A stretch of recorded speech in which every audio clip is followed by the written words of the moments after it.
69 మంది members voting. 69 మంది మెంబర్లు ఉన్నటువంటి దానిలో 30 సభ్యులకు ఎన్నిక గెలిచి మేము మేయర్ అవుతామని ప్రకటించుకున్నది ఆయన. ఆ రాజకీయ పార్టీ నాయకుడిగా పార్లమెంట్ సభ్యుడిగా ఎట్లా ప్రకటించుకున్నాడో మిగతా రాజకీయ పార్టీలు ఎవరికి వాళ్లకు వ్యూహం ఉంటాయి.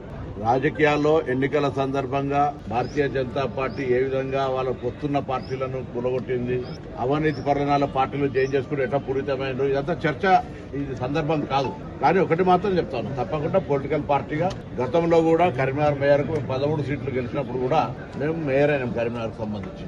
కాబట్టి ఇప్పుడు కూడా అన్ని రాజకీయ పార్టీలు రాష్ట్ర నాయకత్వం సలహా సూచనకు సంబంధం లేదు. ఇందులో ముఖ్యమంత్రి గారు మంత్రుల జోక్యం లేదు. ఇందులో స్థానికంగా గెలిచిన ప్రజాప్రతినిధులు వాళ్ళ ఒక ఆలోచనతోటి అబ్సల్యూట్ మెజార్టీ బీజేపీకి రాలేదు. నిజామాబాద్ లాగా నేను కూడా ప్రతిపక్షంలో కూర్చుంటా చెప్పాల్సి ఉండే. అక్కడ కూడా 60కి 28 వచ్చినాయి, ఇక్కడ 69కి 30 వచ్చినాయి. దానికి పెద్ద మేము గెలిచినామని జెండా పాచినామని మీరే జెండా ఊపారు కదా, మేము అన్నామా? మేము ఇప్పుడు ఏమంటున్నాం, డెమోక్రటిక్ గానే ప్రజాస్వామికంగానే గెలిచిన కార్పొరేటర్లు మేయర్ను ఎవరు ఎంపిక చేసుకుంటారు తప్ప గౌరవ ముఖ్యమంత్రి గారు మంత్రులు తిరగనీయం ఎవరు.